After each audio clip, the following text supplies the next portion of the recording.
Welcome to the Marketing Revolution podcast. This is the underground movement of savage marketers from all over the world. We are not Fortune 500 companies. We are real entrepreneurs with real businesses that have one major thing in mind: to set goals and devour them daily. Because we understand that everyone wants to eat, but only savage marketers are willing to do the hunt. Now let's get this revolution started.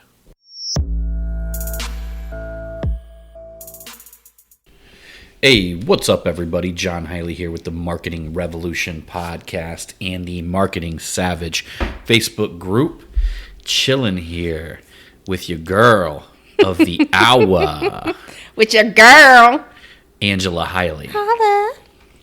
So we are having another Dr. Phil's couple episode where we are going to navigate you through the life of relationships. I would say because that we know what's up. Yeah, with relationships. I would. Well, listen. I'm sure some people can probably get some good advice from us, and some others are like, shit, "No, we've thank been you." together for like what, 10 years? John Highley. Tell them how many years we've been together. We have been together for over 20 years. Y'all think about that. 20 years. How many people do you know nowadays are still together? And it's over 20, that's 2 decades, 20 years. And I just turned 40. Yes, John. And yes, I'm older. I'm the cougar. Yes. She's been 40 for quite a while, you know what I mean? Yes, yes, I have. I'm the old lady in the relationship. So you think about that. And we've been through some thick and some thin, y'all. Like we've been I'm through the ball and chain. You know, we've been so we've been through some serious shit through our relationship. You know, some of you guys have heard the stories in the past. Mm-hmm. Some of y'all haven't heard the stories in the past because some of the stories were told on our other podcast that we have. The Tactical Dent Tech. I want to say, shit, I've been involved in at least 1, 2, 3, 4, 5 or 6 podcasts. Mm-hmm. This one right here is going to end up being the most successful. I already know it. It just feels that way. Momentum's building. Lots of daily downloads. That's because you have me as your wife. That's why. You even told me that the other day. Oh, but of course. The reason why that you are so successful is because of moi. Well, you know, it does take a good woman to make a man successful. Mm-hmm. I mean, there's a reason why we go out and hunt. Yep. I mean, most men, I mean, there's some exceptions to that. I'd say, like, I think Elon Musk, he got a divorce because he just wanted to work more. Yeah. And I don't think it really slowed him down. But in most cases, if you're not like a freak in nature like Elon Musk, in most cases, you end up getting a divorce. I mean, you just kind of go off the deep end. Yep. I would say so. Because all that shit you were working for really, like, doesn't matter, you know? I mean, if there's nobody to bring it home. I mean, I would imagine you don't want to be, like, living in a gutter or anything like that, but that's true. Your main focus wouldn't be, you know, success. Yeah. In my opinion. I think one thing is that when I got with you and got pregnant with Jonathan, that I told myself that I was going to make this work, that I was going to put in extra amounts of effort to make this work. She put in a little bit. No, I put in a lot. Let's just say I would say most women would take off running. They would have left my ass a long time ago. But I didn't. Number one is because I loved you. And you know what, though? Like, bitches nowadays. Hey. They just, no, seriously. Bitches nowadays don't, like, they're not like my grandma was or like, you know. How your wife is. Yeah, or not like even how my mom was. I was raised by my grandparents, and she was old school, you know. Mm-hmm. I mean, I can't even count the amount of times my dad snuck off in the middle of the night. You know, he lived out in our garage, and he always had people over there. It was always a good old time. You know, they're out there playing country music, they're drinking beer, playing cards, smoking weed. Some of them. My dad really didn't do that often, but you know, he had all the misfits. He owned a car dealership in town, and he'd have them over there, and like he kind of like kept his party undercover as they're working on cars. You know, like my mom was like, she knew they're always out there working on cars. That's how they had to get shit done. And they always had cars that they were working on, but the whole time they were fucking partying. And, about about twice a month. I mean, they'd actually push his station wagon down the road so my mom couldn't hear it starting, and they'd jump in it and take off downtown. He wouldn't come back home till like 4 o'clock in the morning. Yeah. Now that was just known. You know what I mean? Like back in the day, that was just good old boy shit. Women didn't just give up on their man because a couple times a month he decided to fucking run off downtown, have a good time with his boys, and then fucking come in the middle of the night. Yeah. And it's just like today, fucking women like have this idea of men that they're supposed to be some sort of fucking perfect thing, like they're never going to make a mistake. And man, the first time you fucking take off, head on downtown, have a fucking rootin' tootin' time. I mean, you made a lot of mistakes. You come home and that bitch is ready to divorce you. You made a lot of mistakes. You made me mad. Well, see, yeah, you're made old me school. cry. You're old school. You took it like a champ. You were like my mom. I wasn't exactly like knee-jerk. I think, in all honesty, it's because I loved you and I wasn't going to give up on you. Should have I? Maybe I should have been a little bit more. I don't know, but you were a turd. John, think about it. If I would have did half of the shit that you did. Oh, I wouldn't have cared. I would have made the best out of it. I would have. If you would have went one direction, I would have just went the opposite direction. I knew we would have met somewhere in the middle. Maybe. That's the way I would have fucking rolled. Like here's the deal. You were just like a bucking bronco. But I'm just saying, this is the reason why our divorce rates are so high. I don't think even the language of you saying I should have left them, like that shit didn't even cross the old school fucking women's minds. Like today, people are fucking sissies. Like today, I don't think I think actually the divorce rate has gone down. Well, sure, but it's way higher than what it was back in the past. That's true. Everybody gets fucking divorced nowadays. You know what I mean? Remarried. And that's cool. Like, I ain't fucking saying anything bad. Sometimes it needs to happen. I ain't saying anything bad about you guys, any of you guys out there that may have lived through a divorce or you went through a divorce, but I'm here to tell you it's probably because one or the two of you just wasn't fucking old school enough. Well, I think what it is like, so my parents got a divorce when I was in high school. And what had happened is my dad is like, he's a really good man. He really is.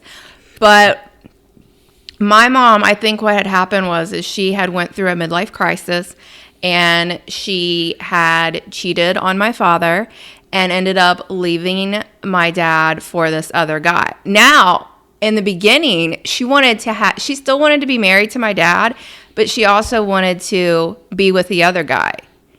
And my dad was like, no, you have to choose. Are you going to be with me or this other guy? And she chose to be with that other guy. Now, was the grass greener on the other side? No, it wasn't. She's definitely worse off than what she would have been staying in her marriage and actually working on that shit. Yeah, so at the time, for her, it seemed exciting. Yeah. It seemed exciting. And from my understanding, she was a bitch. And I think, in all honesty, that's one of the reasons why I was going to make it work with John, was because the grass is not always greener on the other side. But, I mean, whatever happened to the time when you just toughed it out? When you knew that your other significant other was going to make some fucking mistakes? Yeah. When you knew that, like, at some point, shit was going to hit the fan. Yeah. Just nowadays, it's like anytime something comes up where there's any issue at all, I mean, it's like one party or the other gets so butthurt about it that they just have to give up on each other. That's true. I think sometimes people can be selfish instead of not being selfish. Now, here's the kicker. Most of the time when a man gets a divorce from a woman, it typically comes down to the man sliding to the feminine side of the spectrum. Oh. And I'm gonna tell you guys, like, how many of y'all know somebody who got a divorce? I'm sure all of y'all listening to this know somebody who got a divorce. Mm-hmm. Well, if you ever listen to the man, you run into the man, they're at the bar, whatever they're doing, and let's just say this man felt that they were really wronged by this situation, by this divorce. If you ever talk to him for about 10 minutes, all you're going to hear is, well, she did this and that, and she did this to me, and all this kind of stuff. Ultimately, he's sitting there complaining like a bitch. Well, yeah, but also he hasn't taken personal responsibility for his faults as well. Sure. Well, and that's because, but it wasn't really his fault, because we're in this weird stage in time. Yeah. Where men act like women and women act like men. We're in this weird stage in time right now. I mean, well, think about it. If you look, let's go back, to pictures of the way men look like in the 40s or in the 30s. Yeah. And then look at the way pictures of women look like in the 40s and the 30s. Mm-hmm. And then all of a sudden, the 50s came along and Elvis started swinging them damn hips. Mm. And next thing you know, they were playing electrical devil music to everybody's ears. And I remember your mom said that she's seen Elvis perform at Hobart Arena in Troy, and Ohio. could you imagine, like, back then, that's what provocative was. Oh, my God, he's moving his hips. Dear God, look at it now. I mean, yeah, like, so, I mean, here we go. So then next thing you know, you got the 60s that, shit just got a little bit crazier. And then you go into the 70s where men were growing their hair long and piercing their ears, and women were burning their bras and shaving their head. I mean, so it was a complete switch in identity at that time. Mm-hmm. So what had happened was, little by little throughout the years, we've been, dwindled down to the points where a man really doesn't understand his place in a relationship. Neither does a woman. And I could even go as far as say, the masculine one in the relationship, because this can be man or woman. Yeah. The masculine one doesn't understand their position, and the feminine one doesn't understand their position. Like, everybody's fucking confused. And so what happens is, like, for instance, I'm assuming, this is like an alpha male podcast. So I'm assuming a lot of you are oh my God, some alpha males out there. Woo woo. What the hell was that? Rawr, rawr. Ooh. So a lot of y'all have a lot of that fucking masculinity. You guys got a lot of them testosterone pumping through them balls. Yeah. So, and I'm sure there's some dudes out there who are jacked, tan, and juicy. So, you got all this testosterone pumping, but what happens is you get with a girl, right? And first when you're with the girl, everything's good, everything's good. You probably fall in love and all that shit happens. It's like the honeymoon phase. And then all of a sudden y'all have a fucking kid or something like that. And you notice, like, she starts, like, bitching about things here and there. Telling you to fucking do this or that. Maybe trying to even throw away your beer can collection. And then he has, like, all these, like, disgusting, dirty habits. And you're like, what the fuck? She knew that when she met me. So, like, and here we go. So we got this girl. And then at first, I mean, don't you guys remember at first when the old lady started bitching at you, you just kind of laughed at her? You just said, whatever, and you shook it off. That's what the fucking real man is supposed to do. Yeah. But what happens is, over time, because we've lost our identity and we don't understand where we're supposed to be at in a relationship, unless you hear these words. If you hear these words, you can bring it back, man. It took me a long time to learn this shit. So what'll happen is, over time, the woman will just start doing what women do, and they'll bitch and complain about all kinds of little stuff, and it'll drive you crazy. And then next thing you know, you'll find yourself like, they'll be nagging at you, and then you'll find yourself, like, kind of sounding like them, like nagging back at them, getting snarky back at them. Yeah. And then next thing you know, that starts causing tension. Yeah. Next thing you know, you went from a man to a woman, and then you just became the other woman in the household. Oh dear God. When you were meant to. Now, I think this was in the book by James Allen, As a Man Thinketh. Mm-hmm. I'm pretty sure. I don't know. I've read a bunch of books on this shit. When that girl was bitching and complaining, you were just supposed to understand that it was nature. You were just supposed to understand. You were supposed to look at it like wind blowing through the trees. Like, don't try to, like, go there or be it. Oh. You were supposed to be somewhere else and be you. One of the things about masculine energy. Well, as a woman, we're complicated. We're very complex. You're also here and now. Most women are here and now. Like a lot of the here and now affects a woman. Like whatever the current condition is, if their hair's frizzy, if it's cold out, if it's rain, like all that shit is like really here and now for most women. Yes. Especially very feminine women. So they live like quite a bit in the here and now. And they were meant to live inside the here and now. Yes. I hear my dog back there growling at something, my little miniature schnauzer. He's getting comfy on the couch. He's getting comfy on the couch right now, so he's getting mad and growling at it. But the man, a masculine energy has an eternal thing to it. Like we feel that there's something inside of us that was here way before we were here, and is going to be here way after. Oh. Like there's this internal spirit, and that's why most men are stuck on like legacy and things like that. They want to leave a legacy of themselves. And that's because of this feeling of eternity that we have inside of us. But what will happen is feminine energy will start to swoop you in and start to put you into the here and now. Yeah. And get you into this bitch fest and basically turn you into a bitch. And the moment that happens... I've never wanted to do that to you. Because I don't do it. I don't play that shit with you. No, you don't. Yeah, I don't play that shit with you. I know this stuff. I don't play that shit with you. He's my man. But sometimes it feels like she's going to get even 10 times madder because I'm not falling into the bullshit, you know? But I don't really do that as much. She'll come out of it. They'll snap out of it. You stay strong, man. You stay steadfast into who you are. Listen to you. Don't let them crack down. Don't let them bring you out of that. Don't let them bring you out of your shell, man.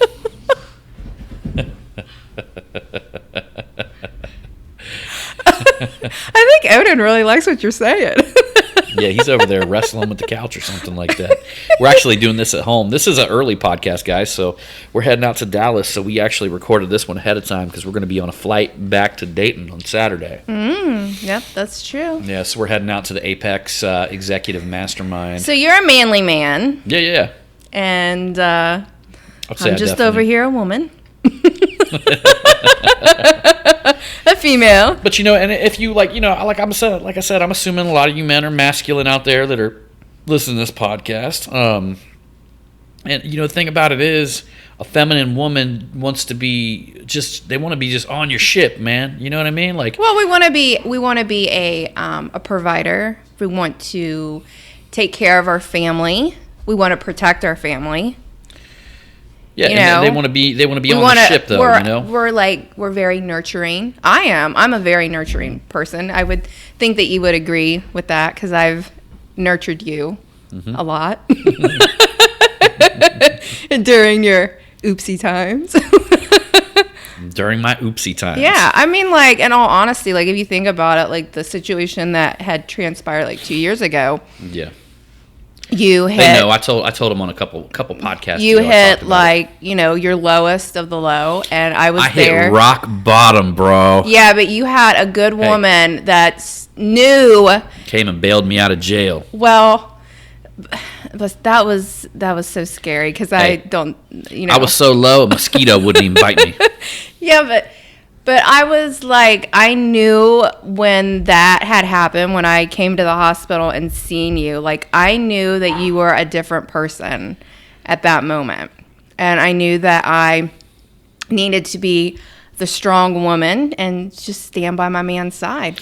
Yeah, that shit that happened, it had to happen.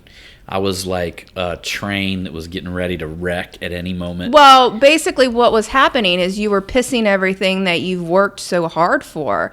I mean, like everything that you have worked for, you were pissing it away. And I was standing here watching this. And as a woman, I'm like wanting to try and help you and save you. But one of the lessons that I learned in that whole situation was I couldn't save you. You had to save yourself. I guess that's a problem with us dudes that are the manly type of dudes. We don't want to hear shit anybody else has to say. No.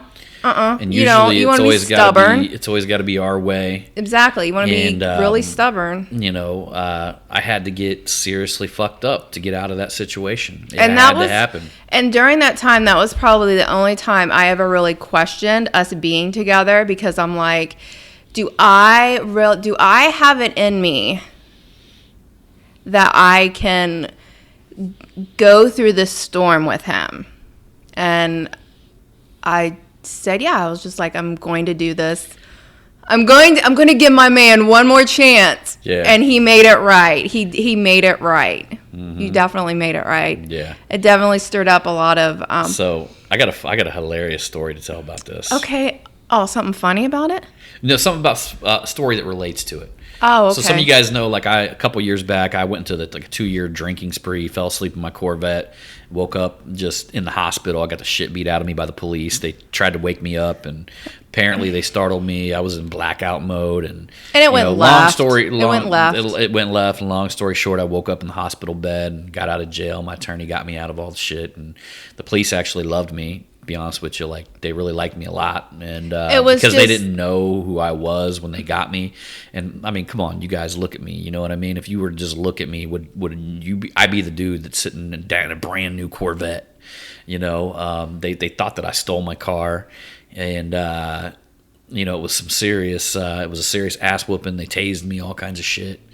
But here's the funny part, man, because let's talk about the police, the way they are today, right? And I understand, because inner city police, they got to be way more hardcore. And I was right in Dayton, and Dayton police are fucking, they're badasses, man, in different ways. Because even shit, we had a fucking shooter that went crazy in Dayton, and they killed that motherfucker in like 45 seconds or something like that. Yeah. So hey, you know what? There's some badasses, man. I'll fucking give it to them, and they whoop my ass. But here's the thing. My dad, we were just talking about my dad a while back going to downtown, right? Yeah. So he told me this story that they had this police officer in town back when he was younger. And this police officer would just pull you over if you had a nice car, because he'd want to look at it. You know? And my dad always talked about this guy. Said this guy just loved him, old police officer. And I mean, that's how, there's actually some really cool police officers around here where we live. And one of these days we'll have to tell you Angela's story when she had to call the police. Let's just say it'll vibrate you to your core. All right. So anyhow, I'm going to get back on track with this story. I don't want to go too far off track.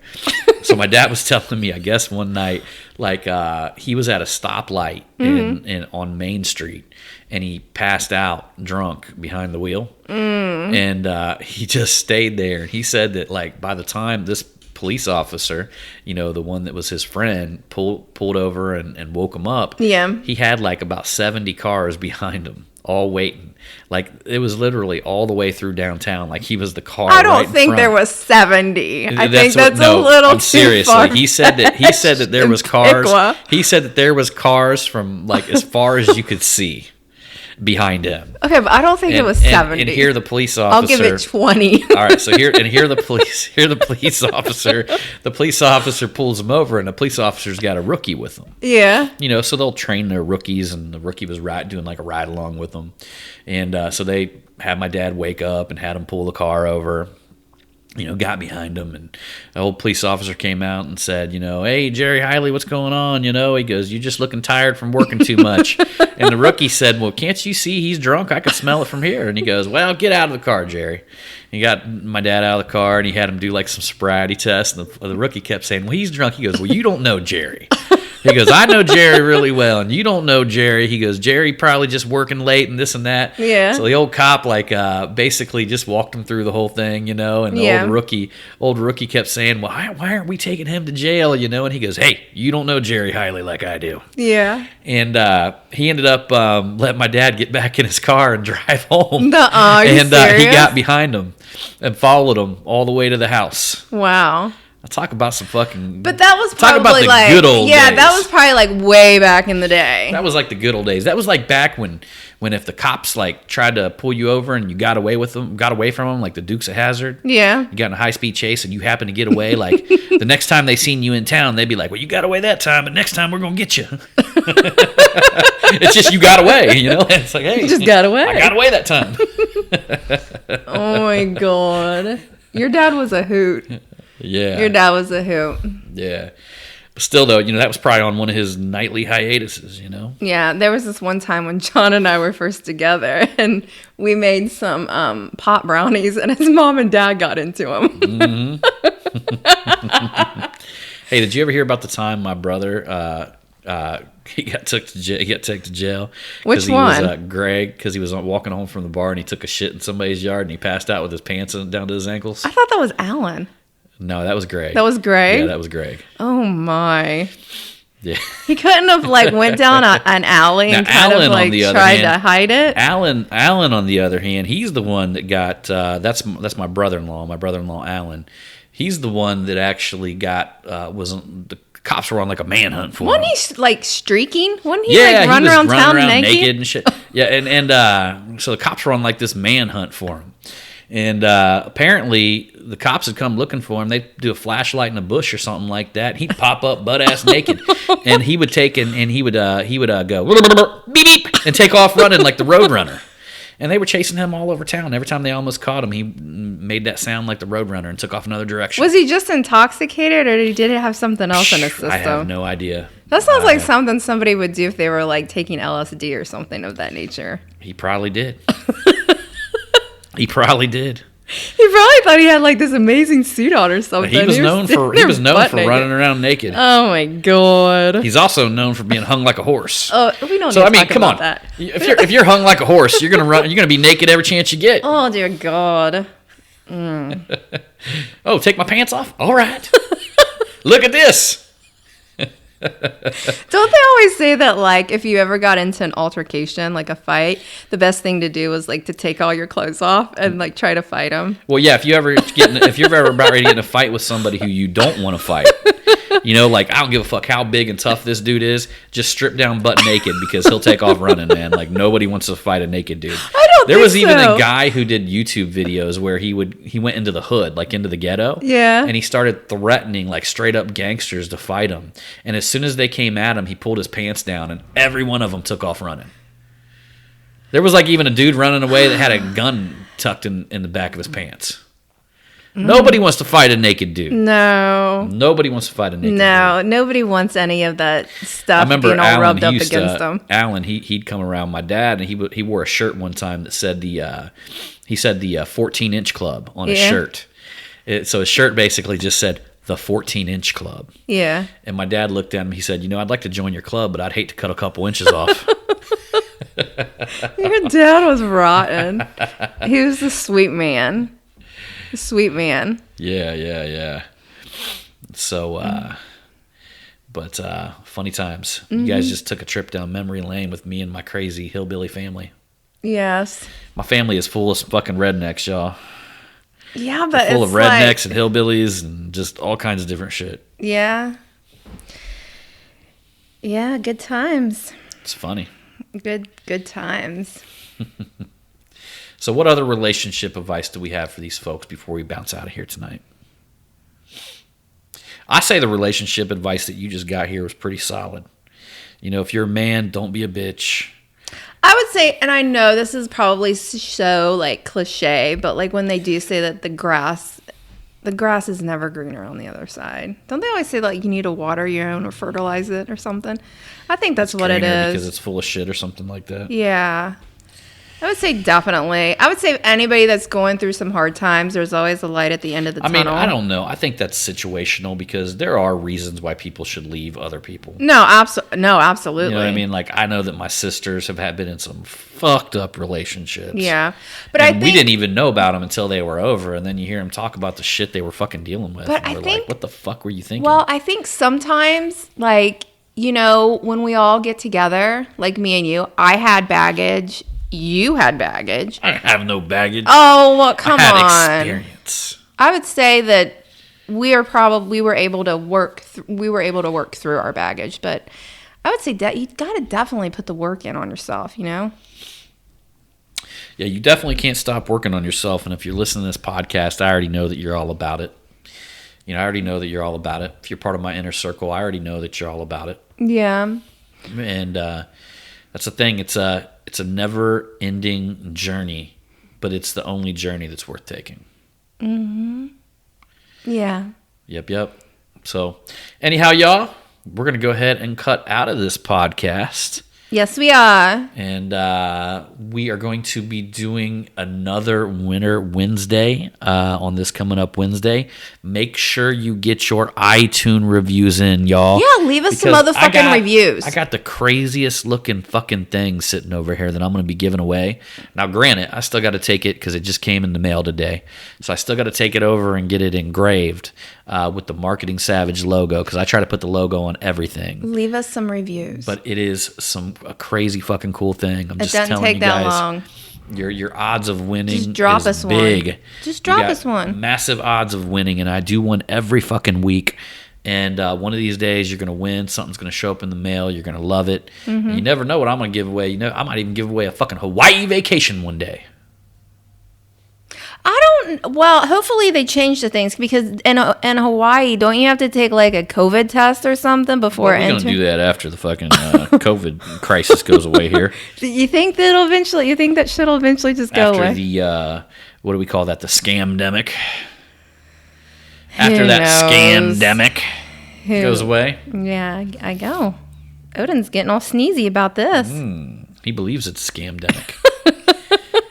All right, everybody. So anyhow, I appreciate you for coming along on this Marketing Revolution podcast. Yes. And make sure to head over to the Marketing Savage Facebook group.